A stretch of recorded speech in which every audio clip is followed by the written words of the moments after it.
पहले तो नहीं होती थी लेकिन अब उन्हें हो रही है। तो उन्होंने काफ़ी ने मुझे मैसेज करा और पूछा भैया हम क्या करें, हम सीए करें, सीएमए करें, सीएस करें, भैया हमें बड़ी कन्फ्यूज़न हो रही है, प्लीज़ हमें हमारी हेल्प करें। तो मैंने उन्हें वैसे तो काफ़ी बार बताया, लेकिन कई बार कुछ नए बच्चे आते हैं और पूछते हैं, क्योंकि देखो हर किसी को एक तरीके से एक गुरु चाहिए होता है उसके करियर को या उसके डिसीजन में उसे हेल्प करने वाला। तो इसी चीज़ को समझते हुए मैंने अपनी एक वीडियो बनाई जिसके बारे में सीए, सीएमए, सीएस के बारे में कुछ बातें करूँगा। हो सकता है ये जो मेरा डाटा है ये चेंज हो जाए या प्रॉपर गूगल से मैच ना करे, लेकिन जो भी चीज़ मैं बताऊँगा वो आपको एग्जैक्ट तो नहीं मिलेगी, लेकिन हाँ इतना रहेगा कि कंफर्म ज़रूर है ये, ठीक है। लेकिन हाँ क्या होता है कई बार चेंजेस कुछ आ जाते हैं। देखो आज के टाइम पे जब इंसान की गारंटी नहीं है तो इन चीज़ों की भी गारंटी नहीं है। सर किन चीज़ों की गारंटी नहीं है? बेटा ये अमाउंट, ये जो अमाउंट लग रहा है, जो फीस स्ट्रक्चर है, इनकी गारंटी नहीं है, बाकी तो सब ठीक है।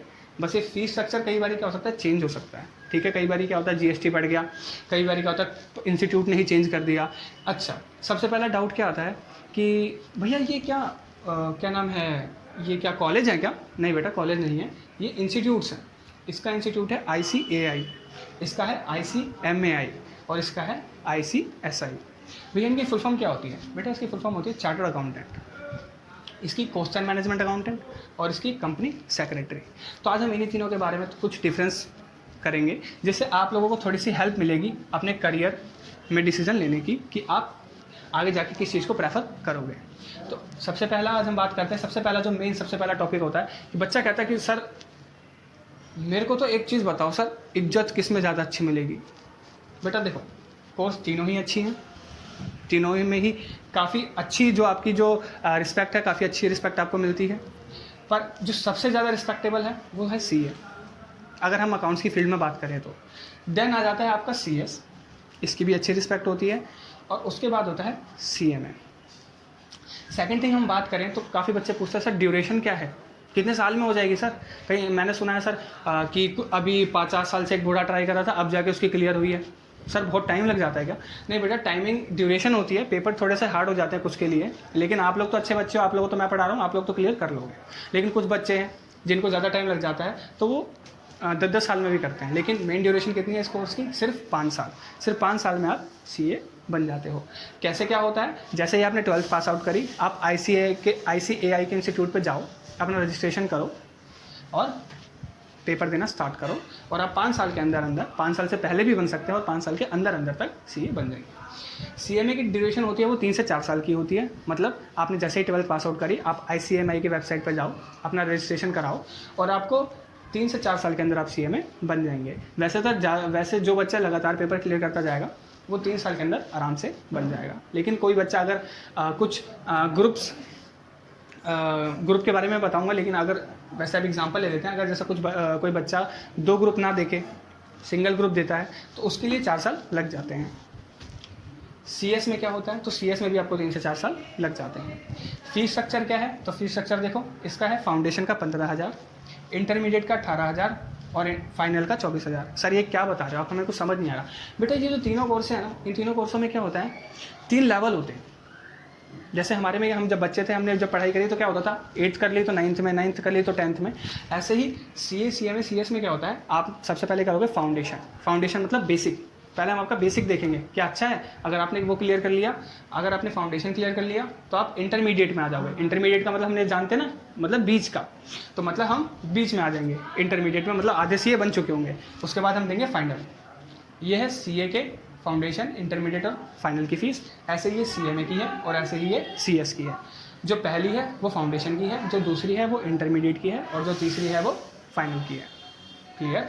ठीक है। अब सैलरी की बात कर लेते हैं। इंडिया में क्या सैलरी है? देखो यूएस में तो काफ़ी अच्छी सैलरी है। आप यूएस या कहीं भी अदर कंट्री में जाते हो तो वहाँ पे आपकी बहुत अच्छी सैलरी होती है। मेन चीज़ ये है वहाँ पे अच्छी सैलरी होने की कि हमारे इंडिया में अनएम्प्लॉयमेंट बहुत ज़्यादा है। और आज के टाइम पे जो सबसे गलत चीज़ होती है वो ये होती है कि जहाँ पे जैसे जिस चीज़ की आज वैल्यू बढ़ रही है ना, हर कोई वहीं पे अपनी दुकान डाल रहा है। ऐसे ही जैसे पहले इंजीनियर का चला था तो हर कोई इंजीनियरिंग में चला गया था, वैसे ही आज जैसे सीए का नाम उठता है तो हर कोई सीए में ही जा रहा है। लेकिन इसी वजह से क्या होता है, इन सब की सैलरी डाउन होती जाती है।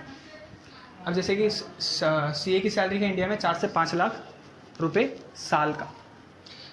सीएमए की भी सेम सैलरी है, और CS की 4 लाख पर एनम। CS की थोड़ी सी स्टार्टिंग में कम होती है, लेकिन CS भी एक बहुत अच्छा प्रोफेशन है अपने में, ठीक है। आगे जाके इसमें भी आपको बहुत ज़्यादा इनकम कमाने को मिलती है। कई ऐसे भी CA होते हैं जो सिर्फ CA फाइनल क्लियर करने के बाद ही उन्हें 3 लाख रुपये महीना मिलने लगता है। कुछ CA में ऐसे होते हैं जिन्हें CA में क्लियर करते ही 2 लाख रुपये 2.5 लाख रुपये महीना मिलने लगता है। तो ये डिपेंड करता है, लेकिन मैं ये बिल्कुल एवरेज बता रहा हूँ कि आपने जैसे ले दे के पास कर दी बिल्कुल, लेकिन उसके बाद भी आपको इतना तो मिलेगा ही मिलेगा, ठीक है सर। और हाँ, तो कई बार बच्चों को दिमाग में आता है कि सर मेरी ना अकाउंट्स थोड़ी सी वीक है, सर मुझे थ्योरी ज़्यादा अच्छी लगती है, सर मुझे ना प्रैक्टिकल ज़्यादा अच्छा लगता है, तो सर मैं क्या करूँ। तो आज हम उसके बारे में बात करेंगे। तो देखो, अगर आपको ना ज़्यादा से ज़्यादा आपको जो सबसे ज़्यादा अच्छा लगता है वो प्रैक्टिकल अच्छा लग रहा है, अगर आपको अच्छा लग रहा है कि यार मैं कुछ सॉल्व करूँ, कुछ याद करने से अच्छा ना मैं कुछ सॉल्व करना चाहता हूँ, तो आप मेरे लिए CA में जाओ, क्योंकि यहाँ पे ज़्यादातर प्रैक्टिकल होता है। मैं ये नहीं बोलूँगा थ्योरी नहीं है, थ्योरी है, इसमें भी लॉ नाम का एक सब्जेक्ट होता है जिसमें बहुत सारे कानून होते हैं, जैसे कि इंडियन कॉन्ट्रैक्ट एक्ट और बहुत सारे एक्ट होते हैं, वो पढ़ने पड़ते हैं, लेकिन ये मेनली प्रैक्टिकल पे बेस्ड होता है, ठीक है। CMA की बात करते हैं तो CMA में मिक्स होता है, थ्योरी भी पढ़नी पड़ेगी आपको और प्रैक्टिकल भी पढ़ना पड़ेगा। थ्योरी भी कुछ ज़्यादा ऐसी वास्ट लेवल की नहीं होगी, थ्योरी भी ठीक होगी और प्रैक्टिकल भी ठीक ही होंगे। मतलब ये अगर मैं आपको बात करूँ ना एक तरीके से ज़्यादा टफ क्या पड़ जाएगा, तो ज़्यादा टफ आपको CA पड़ जाएगा, उसके बाद CS पड़ जाएगा एंड देन CMA पड़ेगा आपको टफ। और जबकि CA और CMA इन दोनों के सब्जेक्ट्स में अगर आपको बताऊँ ना तो बहुत ज़्यादा कोरिलेटेड हैं एक दूसरे से। अगर आप CA कर रहे हैं ना तो आप साथ में CMA भी कर सकते हैं। हाँ जी, तो इसकी बात हो गई। हाँ, और जबकि CS में क्या होता है, मेनली थ्योरी ही है। CS में ज़्यादातर वही बच्चे जाते हैं जिन्हें थ्योरी बहुत अच्छी लगती है पढ़ने में, ठीक है। आर्टिकलशिप की बात करते हैं। बच्चों को काफ़ी बार ये होता है कि सर हम कर तो रहे, आपने ड्यूरेशन भी बता दी, लेकिन सर ये भी तो बताओ कि हमें कितनी साल इंटर्नशिप करनी पड़ेगी। सुना है ना हमने, अरे एक बात बताओ, हम लोग CA बन गए, CMA बन गए, CS बन गए, तो हम पेपर क्लियर करते क्या कंपनी में लग जाएंगे? हमें तो कुछ भी नहीं आता, हम तो सिर्फ किताबें पढ़ के आए हैं।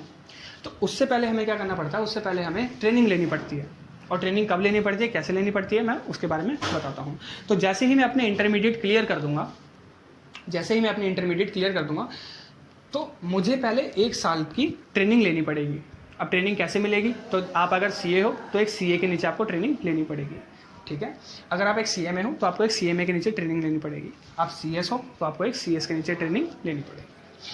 सर कितने साल ट्रेनिंग लूँ? तो बेटा देखो, ट्रेनिंग तो होती तो वैसे 3 साल की है, लेकिन आप 1 साल की ट्रेनिंग करने के बाद एलिजिबल हो जाते हो पेपर देने के, ठीक है। होती तो वैसे 3 साल की, लेकिन आप 1 साल की ट्रेनिंग करने के बाद एलिजिबल हो जाते हो पेपर देने के। ऐसे CMA में क्या होता है, CMA में भी जो आपकी आर्टिकलशिप है वो 3 साल की है, लेकिन 6 महीने बाद जैसे ही आपने 6 महीने की ट्रेनिंग करी वैसे ही आप एलिजिबल हो जाओगे। लेकिन अभी थोड़ी सी एक अमेंडमेंट आई है, अमेंडमेंट का मतलब चेंज आया है। चेंज ये आया है कि अब जो CMA में ना जो ट्रेनिंग होगी वो 6 महीने की ना होके 15 महीने की होगी, ठीक है। तो अब इसमें भी 15 महीने की ट्रेनिंग हो गई है। वैसे काफ़ी अच्छा अमेंडमेंट आया है CMA इंस्टीट्यूट की तरफ से, क्योंकि कई बार बच्चों को क्या होता था कि बच्चे 6 महीने की ट्रेनिंग करके फाइनल के पेपर दे देते थे और उसके बाद में उन्हें उतनी नॉलेज नहीं होती थी, उतना वो सीख नहीं पाते थे। वहीं 1.5 साल की ट्रेनिंग में काफ़ी कुछ हमें सीखने को मिलेगा। CS में बात करूँ तो CS में सेम है, हमें 1 साल की ट्रेनिंग करनी पड़ती है और उसके बाद हम पेपर देने के एलिजिबल हो जाते हैं। अब एक और चीज़ बच्चों के दिमाग में आती है, सर आपने और तो हमारी सारी चीज़ें क्लियर कर दी, लेकिन सर आपने हमें एक चीज़ ये नहीं बताई कि सर कितने पेपर देने पड़ेंगे, और जो आपने फाउंडेशन इंटरमीडिएट बताया सर उसके बारे में भी थोड़ी क्लैरिटी दो तो काफ़ी अच्छा है। ठीक है बच्चों, मैं उसके बारे में बताता हूँ, पर आप एक बार फीस स्ट्रक्चर देख लो ध्यान से, ठीक है। यही फीस स्ट्रक्चर है, ठीक है। और जब भी आप जैसे फॉर्म फिल करोगे तो आपका कुछ GST भी कटेगा। और सेकंड थिंग, आपने रजिस्ट्रेशन करा लिया, लेकिन जब आप पेपर दोगे ना तो पेपर देने से पहले जैसे हम स्कूल में पढ़ते थे, तो स्कूल में अगर हमारे पेपर होते थे तो उससे पहले हमें एग्जामिनेशन फ़ीस देनी पड़ती थी ना, तो यहाँ पे भी हमारी 1000 या 2000 रुपये एग्जामिनेशन फ़ीस जाती है। तो इसके लिए हर किसी इंस्टीट्यूट का अलग अलग टाइमिंग है, ठीक है। तो वो जैसे ही आप इंस्टीट्यूट में रजिस्ट्रेशन कराओगे अपना, तो उनकी तरफ से आपको मैसेज आ जाता है, आपको उसमें घबराने वाली बात नहीं है। अब हम बात करने वाले हैं कि कितने लेवल हैं और कितने पेपर हैं। तो मैं इसे रब करने जा रहा हूँ, अगर आप लोगों को स्क्रीनशॉट लेना तो ले सकते हो, वैसे अभी तक आपने ले लिया होगा, ठीक है। अब आज ज़रा हम बात कर लेते हैं कि सर कितने पेपर्स होते हैं और कैसे कैसे क्या क्या करना है। सर हमें तो बड़ी टेंशन हो रही है सर फ्यूचर के लेके। तो घर वाले जब से घर पे बैठे ताने दे रहे हैं, कुछ कर ले। वो तो अच्छा है सर, आपकी वीडियो है उसको देख देख के थोड़ा सा मोटिवेट हो जा रहे हैं। चलो बच्चों, मोटिवेट हो जा रहे हो तो बहुत अच्छी बात है। थोड़ा सा चैनल को हमारे सब्सक्राइब भी कर दिया करो बेटा जी। व्यूज़ इतने आते लेकिन सब्सक्राइब कोई नहीं करके जाता। थोड़ा सा मैं भी मोटिवेट हो जाऊंगा, जैसे मैं आप लोगों को मोटिवेट कर रहा हूँ वैसे आप लोग मुझे भी मोटिवेट करें। तो बात कर लेते हैं यहीं पे हम लोग। कि CA, CMA और CS तीनों में सेम लेवल होते हैं। वो क्या लेवल होते हैं? फाउंडेशन, इंटरमीडिएट, और इसे बोलते हैं हम फाइनल। ओके, CA में काफ़ी लोग इसको CPT कहते हैं, लेकिन अब चेंज हो गया है, अब हम इसे फाउंडेशन ही कहते हैं। CS में अब फाउंडेशन नहीं कहते, अब CS में सी सेट कहते हैं। क्या कहते हैं? सी सेट। इसका नाम चेंज करके CS में चेंज कर दिया है और बोलते हैं अब हम इसे सी सेट। CA और CMA में क्या बोलते हैं? फाउंडेशन। ठीक है, ओके सर। CMA में, तो CMA में क्या होता है? अब CMA में आप इंटरमीडिएट भी बोल सकते हो, CA में इंटरमीडिएट भी बोल सकते हो, CMA में भी इंटरमीडिएट बोल सकते हो, और CS में भी इंटरमीडिएट बोल सकते हो। और एक और नाम होता है इसका, हम बोलते हैं इसे एग्जीक्यूटिव। कौन से लेवल पे हो तुम? तो हम एग्जीक्यूटिव लेवल पे हैं। ठीक है, फाइनल का नाम फाइनल ही है। और एक और नाम हम इसे बोलते हैं कि प्रोफेशनल लेवल, क्योंकि अब हमारा बिल्कुल होने ही वाला है, तो हम इसे एक और क्या कहते हैं? Professional level. स्पेलिंग मिस्टेक होगी तो बेटा उसे उतना गौर मत करना, जो चीज़ बता रहा हूँ उस पर ज़्यादा फोकस करना। ठीक है, होप अगर आपको ये चीज़ें समझ आई हो। इन तीनों में 3 स्टेजेस होते हैं, फाउंडेशन, इंटरमीडिएट और फाइनल। इनके ऐसे ऐसे नाम हैं जो मैंने आपको बता दिए। ठीक है, पेपर्स के बारे में बात कर लेता हूँ। तो सबसे पहले आपको फाउंडेशन देना है, जिसमें आपके 4 या इन दोनों कोर्सेज़ में 5 सब्जेक्ट या 6 सब्जेक्ट भी हो सकते हैं। मैथ आपकी कंपलसरी है, तीनों ही में मैथ आएगी आपकी, लेकिन वो सिर्फ फाउंडेशन तक रहेगी।